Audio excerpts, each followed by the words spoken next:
Bueno, pues es un explorador de la poesía, un explorador de la vida, que ha dedicado todo el tiempo en este planeta a descubrir las experiencias más significativas, más próximas a él, y desde muy chico estuve siempre tratando de entender, casi siempre a través de la literatura o apoyado por la literatura, cuál era la magia de la vida en general, ¿no? Entonces mi infancia transcurrió entre la Ciudad de México, Tabasco, de donde proviene toda mi familia. Entonces era un contraste muy fuerte entre el trópico y la vida urbana, ¿no? Y siempre me atrajo mucho la vida de las plantas, el lenguaje de las plantas, los ríos, las zonas arqueológicas del sureste. Como me interesaba mucho también pues toda la literatura que yo podía encontrar en la Ciudad de México, sin pensar en esa época, claro, era yo muy chico, que me iba a dedicar a la literatura, ¿no? Entonces, en la preparatoria, con unos amigos de la prepa, participé en un experimento para hacer un rayo láser, que fue el tercer rayo láser que se construyó en México. Y fue noticia de primera plana de que unos adolescentes de prepa hicieron un rayo láser. Fue un proyecto que nos llevó un año, pero ahí descubrí realmente lo que significa la poesía, curiosamente, porque el hecho de que a través de los electrones del átomo, cuando se le mete una corriente eléctrica muy fuerte, como es lo que pasó con ese compuesto de helio y neón, que es un compuesto muy inestable con el que hicimos ese rayo láser, provoca que los electrones bajen de órbita, y al bajar de órbita, en el intercambio que hay entre masa y energía, despiden un fotón. Entonces, y ese fotón va en multitud de otros, rebotando en un tubo de vidrio que tiene en un extremo un espejo y en el otro es un tubo sin espejo. Entonces, después de rebotar varias veces, el rayo láser sale nítido por el extremo donde no está el espejo. Entonces, el manejar la energía a través de los electrones, que uno no ve, pero ve el compuesto y tal, pues me provocó una sensación fantástica. Y cuando fui a la universidad, mi primera opción fue estudiar física, pero fue en 68, 67 que entré a la universidad. Vino el movimiento estudiantil, etcétera, y acabé estudiando literatura, ¿no? Entonces, eso fue uno de los cambios o definiciones más significativas de mi vida. Y después pues empecé a trabajar en esa dirección de la literatura. Pero tiempo después, trabajando en Bellas Artes, parte de mi trabajo era encontrarle trabajo a los escritores que venían exiliados de Sudamérica, de Chile sobre todo, después del golpe de Allende, contra Allende. Pero había escritores argentinos, había escritores centroamericanos, uruguayos, y casi todos venían en muy malas condiciones físicas y económicas, ¿no? Entonces, ayudaba yo a encontrar trabajo para ellos. Y uno de estos escritores, René Largo Farías se llamaba, había sido director de comunicación de Salvador Allende, y le conseguí un trabajo en IMEVISIÓN, el Instituto Mexicano de Televisión, cuando trabajaba yo en el departamento de literatura ahí de Bellas Artes. Y Imevisión en esa época estaba atravesando la Alameda de la Ciudad de México. Y entonces René me dijo, oye, ayúdame a hacer el programa por el que lo contrataron, que yo le había ayudado a conectarse ahí en Imevisión. Y le dije, pues yo no sé hacer guiones. No, me dijo, pero tú escribes, es más fácil que alguien que escriba haga guiones que alguien que sepa hacer guiones, pero no sabe escribir, que sea buen guionista. Total, empecé a hacer guiones de un programa infantil con René Largo Farías. Y ahí me fui metiendo a los medios de comunicación y ahí poco a poco mi vida empezó a dar un giro y luego estuve muchos años dedicado a hacer documentales, a trabajar en películas, siempre en el área cultural, en series de televisión cultural. Y después acabé haciendo una hortaliza orgánica con mi esposa en Malinalco. Es otro giro de la vida, ¿no? Pero al mismo tiempo eso me ha permitido regresar a la actividad literaria, ¿no? Entonces, una síntesis un poco apretada, pero por ahí va la cosa. Pues eso, explorar lo que puede uno encontrar a través de la palabra, ¿no? Lo que puede uno revelar desde lo que uno siente, piensa y lo que le permite a uno conectarse con un lenguaje que es el lenguaje de la lengua natal, ¿no? Que trae también muchos ecos, que trae también ya toda una serie de corrientes culturales, un ADN y una memoria que están resonando ahí junto con lo que uno busca personalmente también. Entonces, a la medida que uno escribe más, tiene más conciencia de esa respiración de la lengua, ¿no? Y eso permite pues también expresar lo que uno quisiera expresar o encontrar que lo que uno quiere expresar no es tan importante como lo que oye y que acaba reflejándose en un texto, en un poema, en un cuento, en una narración, ¿no? Eso es lo que más me interesa del proceso de escritura, ¿no? Estando en estas andanzas de los medios de comunicación, estuve trabajando un tiempo en el archivo etnográfico del Instituto Nacional Indigenista, haciendo investigación para documentales, para luego hacer documentales con diferentes grupos indígenas. Y después de eso entré a trabajar como coordinador de programas culturales de la Secretaría de Educación Pública, en donde se producían la telesecundaria. Pero en esa época no había, aparte de la grabación y de los programas educativos que se hacían, didácticos básicamente, no había programas culturales propiamente dichos de la SEP. Entonces yo propuse un proyecto de televisión cultural, lo aprobaron y me pidieron que yo lo coordinara. Entonces estuve durante como 3 años, hicimos como más de 300 programas, varias series que eran sobre grupos indígenas, sobre artesanos. Había una serie de la vida de las mujeres dirigida y actuada y producida por puras mujeres, ¿no? Fue de los primeros programas feministas que hubo, ¿no? Entonces hubo programas sobre los momentos de la creación, en qué momento a un artista se le ocurre el tema de un cuadro o de una obra musical, o etcétera. En fin, hicimos una buena cantidad de proyectos culturales. Y después de eso estuve trabajando en diferentes corresponsalías de noticias, ¿no?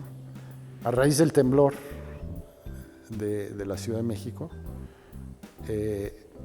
estaba yo trabajando en presidencia, en la Dirección de Comunicación de Presidencia. Y vino el temblor y yo salí con una cámara Betacam que acababa de llegar para esa dirección. Y me dijeron, no hay que grabar eso porque fue recién, acababa de ocurrir. Y en ese momento dije, no, pues si no se graba ahorita esto, si no se consigue el testimonio, pues de qué va a servir esto, ¿no? Y entonces llegó un grupo de televisión de noticias alemanes y me contrataron para hacer un documental sobre el temblor en México, ¿no? Qué había pasado, de cómo estaba reaccionando, sobre todo la gente, la solidaridad que se estaba dando, etc. Y acabó ese documental y me contrataron para hacer varias cosas en Centroamérica y el Caribe. Y de ahí seguí trabajando después de los alemanes con televisión española y luego con televisión japonesa. Entonces estuve 10 años, 11 años, recorriendo toda América Latina con estas 3 corresponsalías. Y me tocaron los años violentos de la guerrilla salvadoreña, de los sandinistas, del bloqueo contra Panamá por Estados Unidos, de la guerra contra los narcos en Colombia. En fin, fueron años muy intensos, ¿no? Y hasta que llegó un momento que dije, bueno, mis hijos estaban creciendo, cada vez que los veía yo menos, porque cada vez tenía yo más trabajo. Entonces dije, no, pues ya me regresé a México de lleno. Digo, iba yo y venía, pero ya dije, mejor ya me salgo de ahí. Y entonces me invitaron a trabajar en el ILCE, que es el Instituto Latinoamericano de la Comunicación Educativa. Y ahí yo coordinaba, eran 6 de los 12 canales de EduSat, que 6 eran para precisamente telesecundaria y 6 era para reforzar los contenidos culturales de los maestros y hacer diferentes programas culturales también. Y eso fue el último trabajo dedicado específicamente para la educación, ¿no? Ese fue, y fue cuando empecé a ir a Malinalco, ¿no? Y ahí he tratado de hacer algunas cosas con las escuelas, pero es complicado. Pues bueno, en Panamá precisamente estaba yo cubriendo, acababa de pasar unas elecciones donde había habido el triunfo de la oposición contra Noriega, contra este militar al que yo ya había entrevistado durante 3 veces y ya más o menos lo conocía, que era un tipo, el típico dictador centroamericano, muy hábil, ¿no? Y que luego se descubrió que era socio de Bush, el padre, el primer Bush, en cuestiones de apoyar a los contras que estaban en Nicaragua contra los sandinistas y al mismo tiempo como conductores de droga entre Estados Unidos y Centroamérica y Colombia, etcétera. Bueno, era una cosa muy tenebrosa, como siempre ocurre en eso. El caso es que estaba yo en Panamá y acababa de ganar las elecciones un grupo de opositores a Noriega. Había ganado un presidente muy gordo, no sé si lo habrán visto alguna vez, en Dara, y el vicepresidente era un tipo muy alto, Guillermo Ford se llamaba, o se llama, no sé. El caso es que empezó a haber una manifestación de los civilistas, así se llamaba este grupo de oposición contra Noriega, en la avenida Balboa, que es como la avenida principal de Panamá. Y entonces llegaron las camionetas de Noriega, que le llamaban los pitufos, porque estaba pintada como los pitufos y traían tanquetas con cañones que disparaban agua con ácido. Entonces, si te caía el agua con ácido, tenías que irte a meter a una regadera porque si no te iba quemando todo el cuerpo. Bueno, el caso es que llegaron los pitufos y se desbandó todo el desfile de los civilistas. Y yo traía como equipo a 2 panameños y yo les dije, a ver, ¿ustedes a dónde creen que se pudieron haber? Porque yo vi que se iban a reunir en otro lado, pero nadie sabía dónde. Ustedes, como panameños, ¿dónde les late que podrían reunirse? Y me dijeron, pues en el parque tal, ¿no? Y llegamos y efectivamente ahí estaban los civilistas. Y estaban otra vez Guillermo Ford y todos ellos. Entonces yo saqué la cámara y me puse enfrente de ellos y los empecé a seguir, yo caminando para atrás, hasta que me topé volteé y era un escudo de un policía. Había llegado la policía y el ejército de Noriega a detener a los civilistas. Entonces estaba yo enfrentito de Guillermo Ford y de Endara y en ese momento sentí que perdí apoyo y sentí un golpe y suelo, ¿no? Entonces me desmayé, afortunadamente durante segundos, y cuando desperté estaba yo en el suelo. Entonces la cámara seguía corriendo, yo seguí grabando y nos replegamos a un extremo de la calle y desde la cámara veía yo cómo se venían acercando los que, por un lado el ejército, pero lo que pasó es que el ejército dejó entrar, ya después supimos, a presos que habían sacado de la cárcel para que golpeara a los civilistas y que entraron con bates y con tubos a golpearlos. Y entonces, cuando estábamos ahí tirados, yo vi toda la golpiza y vi que se acercaban hacia nosotros y yo dije, pues hasta aquí llegamos, ¿no? Y en eso veo a través del visor, que era de esos visores en blanco y negro todavía, las botas de un oficial del ejército. Entonces volteo y el oficial le estaba diciendo a los presos que venían ya directo a golpearnos, no, estos son prensa internacional, déjenlos. Entonces ya yo me levanté y entonces con los compañeros panameños, con los que estaba, empezamos a ver ya, ahora sí a todo color cómo estaba la cosa, pues estaba durísimo. Y entonces era para televisión japonesa que estaba yo haciendo ese reportaje. Y en eso vimos a Billy Ford, a Guillermo Ford, que traía una guayabera blanca bañado en sangre a lo lejos. Entonces dije, vamos a acercarnos y estaba trastabillando y tratando de llegar a un vehículo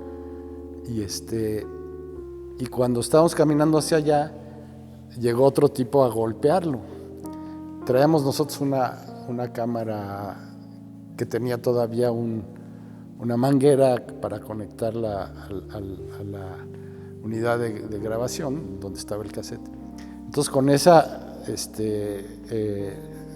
cable enredamos un poco al que quería golpear y dio tiempo a que Guillermo Ford se metiera al vehículo y escapara. Y entonces cuando yo vi cómo estaba la magnitud de ese asunto, le dije al corresponsal japonés, saqué el cassette y metí uno nuevo y le dije, guárdate esto y vete al hotel a transmitir esto, las imágenes que acabamos de grabar. Entonces él agarró un taxi y se fue y yo me quedé con el equipo que nos llegó el ejército, nos cercaron a ver su cassette. Entonces yo les di el cassette que acababa de meter, ya lo destruyeron. Y ya nos esperamos a que acabara la golpiza y que tal y cual, nos refugiamos en una oficina de correos que había ahí. Y como a las 2 horas pasó un vehículo de las corresponsalías a recogernos. Y ya yo regresé al hotel y ya ahí me enteré que el corresponsal japonés, Shun se llamaba, Hashimoto, se había ido a Costa Rica porque no podíamos transmitir desde Panamá porque Noriega había cortado los centros de comunicación. Había tomado un avión y había transmitido desde Costa Rica las imágenes que en México luego me dijeron que Jacobo Zabludowski lo pasó como 5 veces a lo largo del día y decía, un camarógrafo japonés grabó estas imágenes. ¿No? Pero bueno, ese tipo de cosas no eran muy frecuentes, pero pasaban eso, ¿no? Entonces todo ese material luego sirvió para la escritura de la novela que acabo de publicar, que se llama Centella, ¿no? Eso. Bueno, precisamente cuando regresé, después de 11 años, que llevaba yo notas de todos los países en donde estaba y donde pasaban cosas así, no todo el tiempo, de repente había entrevistas con presidentes o con gente de derechos humanos, o había de todo, ¿no? Y de repente sí nos tocaban balazos y teníamos que andarnos ahí escondiendo y tal, ¿no? Entonces dije, bueno, pues voy a escribir algo porque vale la pena escribir todo esto que yo he vivido, pero dije, si lo escribo como una cosa biográfica, pues es así como un poco aburrido, entonces le metí ficción al asunto. Más bien, no es ficción porque sí fueron cosas que yo viví, pero está ficcionado porque así es más verosímil, ¿no? Entonces, la ficción es la mejor manera de contar algo real, ¿no? Es lo que descubrí con esa novela. Del libro Cartas de Navegación, Estela de Palenque. No sé si todo esto comenzó de noche. Solo recuerdo nuestra larga caminata, los pasos que subían penosamente y el granizo. Colocamos el tiempo en marcha hacia el abismo. No sé si era de noche. Bajamos por la selva. La destrucción fue oída en otras ciudades. No hubo víctimas. El observatorio fue deshecho. No recuerdo haber visto el sol desde entonces. El constante granizo no me deja pensar bien. La ceiba y el colibrí se han congelado. Solo quisimos que Dios dejara de revelarnos su demencia perfecta. Desde entonces no hay día ni noche, solo granizo, niebla solamente. Luego,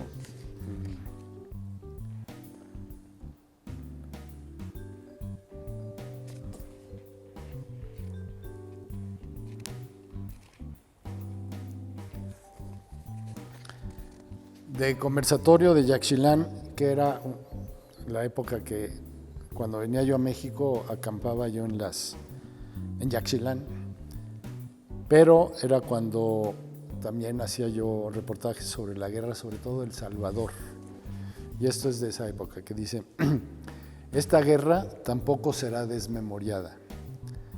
Dice, con tanta moratoria que ha venido de la guerra, uno empieza a despertar distinto. Los palitos de mango se vuelven palacetes, enredaderas antiaéreas, trincheras verticales. Con tantos ires y venires de las armas, ¿qué va uno a hacer costumbre en las ráfagas cosidas desde una que otra bala trazadora que viene hiriendo el aire calavera de la noche?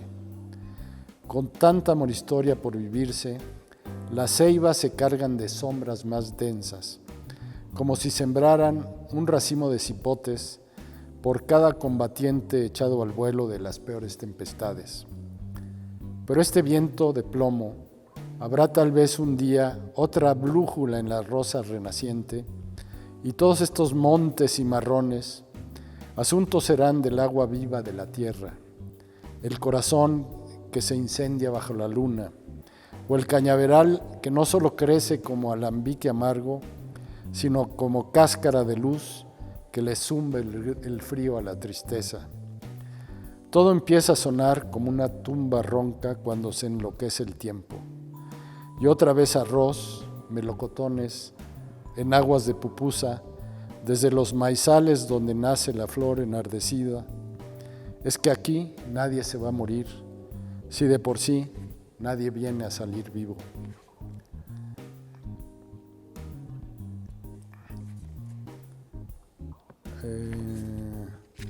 Voy a leer otro, el último. que se llama, de los últimos que he estado escribiendo, bueno, no es tan último, pero se llama Instrucciones para escribir un poema. Que todo se aquiete alrededor, menos el canto de la luz, durante aproximadamente unos buenos 10 minutos, aunque esta duración es sumamente relativa, en los que la pluma debe esculpir en el papel una serie de rasgos preferentemente descifrables, moviéndose con la mayor posibilidad de precisión entre los dedos para formar palabras como libertad, justicia, libélula, guanacaste, enredadera, en sucesión de sonidos y sentidos que permitan la exploración y la aventura. El proceso puede ser truculento o bien gozoso, según el estado de ánimo con que se mueve la pluma al interior del escribiente, que puede tener más de una zona de notable rigidez y uno que otro pasaje más flexible que le dé juego a la combinación de las palabras, las ideas, los nahuales y tonales presentes en todo poema que se respete, que debe concluir con el mismo impulso audaz y libertario que le va dando vida al estremecimiento, a la instantánea revolución que se propone. Ya está. Edomex. Decisiones firmes, resultados fuertes.